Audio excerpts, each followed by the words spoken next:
안녕하세요. 코인포럼입니다. 딱 한 가지만 먼저 말할게요. 지금으로부터 며칠 전 일본 중앙은행 총재가 공식 연설에서 이렇게 말했어요. 블록체인으로 중앙은행 돈을 결제하겠습니다. 전 세계 금융 뉴스가 전쟁 얘기로 가득 찼을 때 조용히 이 발표가 나왔어요. 그런데 이 발표 안에 XRP가 연결될 수밖에 없는 이유가 있어요. 오늘 영상 끝까지 보시면 왜 이게 XRP 역사상 가장 중요한 뉴스 중 하나일 수 있는지 이해하실 거예요. XRP 커뮤니티가 수년 동안 기다려온 시나리오가 있어요. 중앙은행이 XRP 레저를 결제 인프라로 선택하는 거예요. 근거 없는 희망 이야기가 아니에요. 3월 3일 일본 중앙은행 BOJ 총재 우에다 가즈오가 직접 공식 발표했어요. 블록체인으로 은행 간 준비금을 결제하는 샌드박스를 시작한다고요. 어떤 블록체인을 쓸지는 아직 결정 안 됐어요. 그런데 BOJ가 요구한 기능 4가지가 전부 XRP 레저에 이미 구현되어 있어요. 그리고 일본 최대 금융그룹 SBI가 BOJ와 XRP를 연결하는 다리로 이미 자리 잡고 있어요. 오늘은 이 연결고리를 하나씩 설명해 드릴게요. 면책 조항입니다. 이 영상은 교육 목적이며 투자 조언이 아닙니다. 암호화폐는 고위험 자산이며 모든 투자 결정은 본인 판단과 책임해 하시기 바랍니다. 먼저 팩트부터 정확히 짚을게요.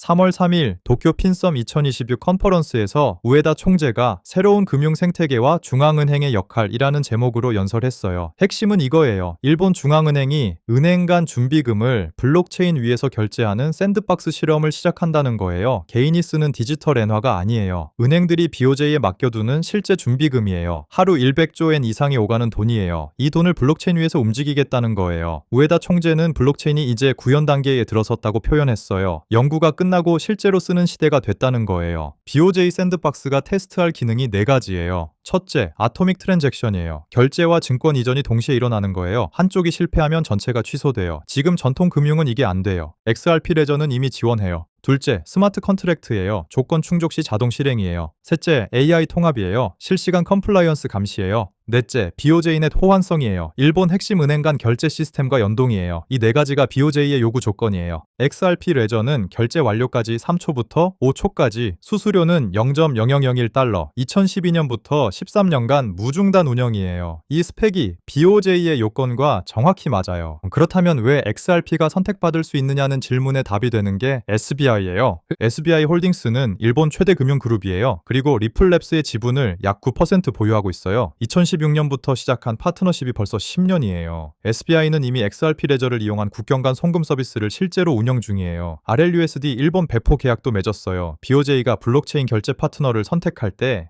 일본 금융 시스템 깊숙이 뿌리내린 SBI가 XRP 레저를 가지고 있다는 건 결코 우연이 아니에요. BOJ 샌드박스의 첫 번째 파트너 후보로 SBI가 거론될 가능성이 높은 이유예요. SBI가 최근 몇 주 사이에 한 일들을 보면 그림이 보여요.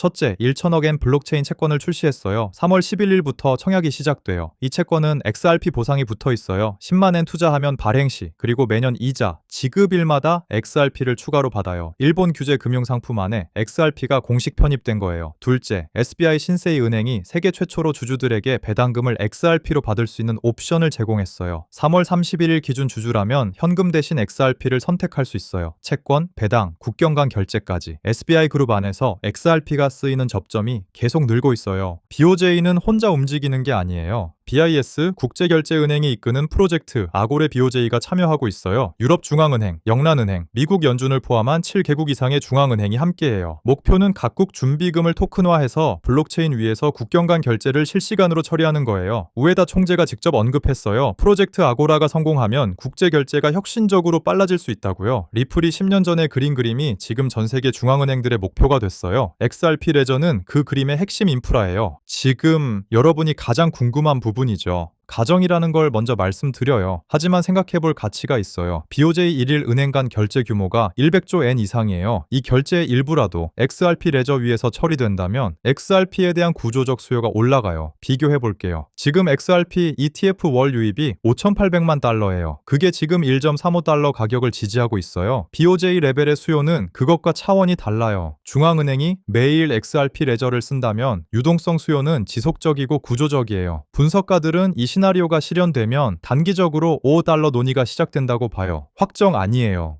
하지만 이 경로가 지금처럼 현실적으로 보인 적이 없었어요. RLUSD도 이 그림의 핵심 퍼즐이에요. 리플의 스테이블 코인 RLUSD가 일본에서 2026년 1, 4분기 출시를 목표로 진행 중이에요. SBI VC 트레이드가 일본 배포를 담당해요. RLUSD는 달러 예금과 단기 미국 국채로 100% 담보되고 매달 감사를 받아요. 시가총액은 1억 5,600만 달러예요. BOJ 샌드박스가 XRP를 위해서 진행될 경우 결제 과정에서 RLUSD가 엔화와 달러 사이의 브리지로 사용될 수 있어요. XRP는 그 유동성 레이어예요. RLUSD와 XRP는 경쟁이 아니에요. 같은 인프라에 서로 다른 역할이에요. 낙관만 할 수는 없어요. 중요한 리스크가 있어요. 첫째, BOJ는 아직 어떤 블록체인도 공식 후보로 발표하지 않았어요. 경쟁자가 있어요. 스위프트도 자체 시스템을 개발 중이고 아발란체와 같은 다른 블록체인도 일본 금융기관과 협력하고 있어요. 둘째, 우에다 총재가 스마트 컨트랙트 리스크를 직접 경고했어요. 설계가 잘못된 스마트 컨트랙트는 금융 시스템을 위협할 수 있다고요. 이건 검증 안 된 블록체인은 쓰지 않겠다는 신호예요. XRPL의 13년 무중단 운영 기록이 이 부분에서 유리하지만 선택은 BOJ가 해요. 셋째, 타임라인이 불명확해요. 샌드박스 결과 발표까지 몇 달이 걸릴 수 있어요. 지금 동시에 진행되는 일이 있어요. 미국에서는 클래리티 액트가 4월 통과를 목표로 진행 중이에요. 클래리티 액트는 XRP를 디지털 상품으로 분류하는 법안이에요. 통과되면 미국 은행들이 XRP를 컴플라이언스 걱정 없이 채택할 수 있어요. 일본에서는 BOJ 샌드박스가 시작됐어요. 두 나라가 동시에 제도권 XRP 채택으로 가는 경로가 열리고 있어요. 미국과 일본은 세계 1위, 3위 경제대국이에요. 이 두 나라에서 같은 분기에 XRP에 유리한 결정이 나온다면 그건 단순한 가격 상승이 아니에요. XRP의 포지셔닝이 완전히 달라지는 거예요. 어제 전쟁 이야기를 했어요. 전쟁 공포는 단기 충격이에요. 빠르게 오고 빠르게 가요. XRP는 1.27달러까지 내려갔다가 이틀 만에 1.40달러로 돌아왔어요. 그런데 BOJ 뉴스는 달라요. 중앙은행이 블록체인 인프라를 결정하면 그건 10년, 20년 단위의 방향이에요. 되돌리기 어려운 구조적 변화예요. 전쟁 뉴스는 크게 들려요. BOJ 뉴스는 조용히 나왔어요. 그런데 시장을 장기적으로 움직이는 건 조용한 구조적 변화예요. 전쟁이 XRP를 1.27달러로 끌어내렸지만 BOJ 채택이 현실화되면 그 저점이 역사적 매수 기회로 기억될 거예요. 결정적 신호 3가지를 드릴게요. 첫째, BOJ가 발표할 외부 전문가 파트너 명단이에요. SBI 또는 리플과 연관된 기관이 포함되는지가 핵심이에요. 둘째, RLUSD 일본 공식 출시 발표예요. 1, 4분기 안에 나오면 SBI 리플 인프라가 공식 확장됐다는 신호예요. 셋째, SBI 채권 청약 결과예요. 3월 11일 시작인데 얼마나 많은 일본 개인 투자자들이 XRP 보상을 받기 위해 SBI VC 트레이드 계좌를 여는지가 일본 수요 지표예요. 이 3가지 중 하나라도 긍정적으로 나오면 XRP 가격에 즉각적인 영향이 올 수 있어요. 일본은 XRP에게 그냥 시장이 아니에요. 일본은 전 세계에서 XRP 거래량이 가장 많은 나라 중 하나예요. 일본 거래소에서 XRP는 비트코인과 함께 가장 많이 거래되는 자산이에요. 미국에서 SEC와 법적 싸움을 하는 동안에도 일본에서는 XRP가 자유롭게 거래됐어요. 일본 금융청 FSA는 2025년 암호화폐를 증권과 동등하게 재분류하는 협의를 했어요. 정부 차원에서 암호화폐를 제도권으로 끌어들이는 방향이에요. 갈링하우스 리플 최고 경영자도 일본을 가장 중요한 시장으로 표현했어요. 그 시장에서 지금 중앙은행이 XRP와 같은 방향으로 걷고 있어요. 마지막으로 큰 그림을 볼게요. 리플이 2012년에 XRP 레저를 만들 때 목표가 하나였어요. 국경 간 결제를 빠르고 싸게 만들자는 거예요. 그로부터 13년 후 일본 중앙은행이 우리도 국경 간 결제를 빠르고 싸게 만들고 싶다고 말하고 있어요. 수년간 SEC 소송, 시장 하락, 전쟁 공포가 있었어요. 그런데 리플은 그동안 조용히 DTCC 등록, SBI 파트너십 확장, RLUSD 출시, 각국 규제 획득을 진행했어요. 인프라를 쌓았어요. 그 인프라가 지금 중앙은행들이 찾고 있는 인프라와 정확히 일치해요. 이게 XRP가 지금 이 가격에서 살아남고 있는 이유예요. 오늘 분석 정리할게요. 3월 3일 일본 중앙은행 총재 우에다가 블록체인 결제 샌드박스 시작을 공식 발표했어요. BOJ가 요구한 기능 4가지가 전부 XRP 레저에 이미 있어요. SBI가 BOJ와 XRP를 연결하는 다리예요. SBI 채권, XRP 보상, 세계 최초 배당 XRP, RLUSD, 일본 출시가 동시에 진행 중이에요. 미국 클래리티 액트와 일본 BOJ 샌드박스가 같은 분기에 진행 중이에요. 가격은 아직 이 뉴스를 반영 안 했어요.